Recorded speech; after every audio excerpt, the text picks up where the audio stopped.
Salut les amis, vous cherchez une application qui vous permettra de booster votre productivité? Eh bien, vous êtes au bon endroit. Dans cette vidéo, nous allons explorer une application qui a littéralement changé la façon de travailler des gens, moi y compris. Tenez-vous bien, elle a été téléchargée par des millions d'utilisateurs à travers le monde et il est facile de comprendre le pourquoi. Avec ses fonctionnalités puissantes et sa simplicité d'utilisation, elle est devenue un incontournable pour les travailleurs et les étudiants. Vous êtes prêts à découvrir ce que cette application a de si spécial? Alors, allons-y.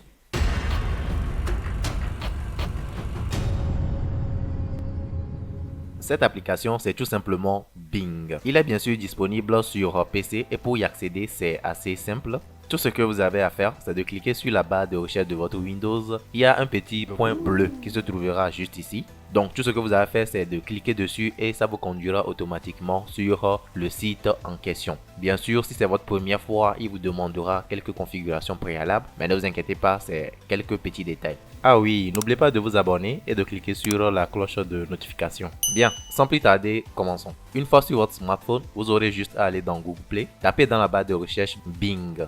Une fois cela fait, ça devrait vous reconduire juste ici comme ça. Donc vous n'aurez qu'à cliquer sur installer pour installer l'application. Une fois l'application installée, donc vous pouvez tout simplement l'ouvrir. On va cliquer ici. Si c'est votre première fois dans cette application, c'est assez simple. Il vous suffit de connecter votre compte Microsoft à ce dernier pour pouvoir y accéder aux fonctionnalités Bing. Donc, vous n'aurez jusqu'à entrer votre compte Microsoft. Pour ceux qui n'ont pas de compte Microsoft, je vous laisserai un lien dans la barre de la description qui vous conduira directement sur le site de Microsoft pour pouvoir remplir les conditions et puis en créer. Ou bien vous pouvez aussi créer directement un à partir d'ici. Nous voilà à présent sur Bing, comme vous pouvez le voir. La prise en main est assez facile. Donc, nous, on va accéder directement à son chat Bing. Nous voilà dans le chat de Bing. Comme vous pouvez le voir, il y a aussi le style de conversation, le choix de style de conversation. Plus créatif si vous voulez entamer des idées créatives et plus précis si vous voulez des réponses assez précises sur les informations que vous demandez et plus équilibré donc pour le commun des mortels. Journée GPT-3 demande d'énormes ressources, vous devez vous en douter, et vu que la demande est assez exorbitante, le site est souvent saturé ou tout simplement indisponible. Si c'est votre cas, ne vous inquiétez pas, Bing est là pour vous accueillir les bras ouverts. En fait, moi aussi.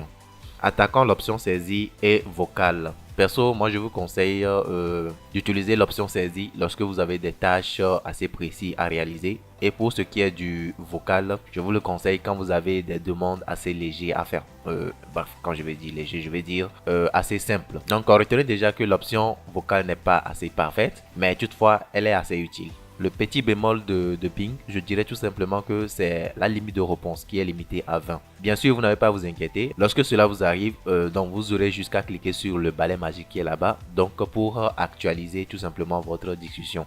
Donc ce qui veut dire le remettre à zéro. Donc au préalable, avant de le faire, je vous conseille de copier déjà les réponses utiles, de faire tout simplement copier-coller, de sélectionner le test et de le copier. Donc avant d'utiliser le balai magique en fait. Pour ma part, j'utilise une combinaison entre ChatGPT, genre je parle du site web, et de Bing. Donc comment ça se fait? Par exemple pour les sujets de travail ou bien pour les sujets de projet sur lesquels j'aimerais travailler. J'utilise tout simplement le site web et pour ce qui est des informations assez récentes dont j'ai besoin pour travailler sur le projet, j'utilise tout simplement Bing.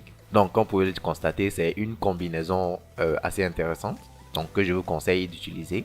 Pour le moment, le site web ChatGPT est disponible dans tous les pays. Mais si pour une quelconque raison, vous n'avez pas accès, ne vous inquiétez pas. Je vous laisse cette vidéo ici que vous pourrez juste cliquer dessus. Donc pour voir comment accéder à ChatGPT de n'importe où dans le monde.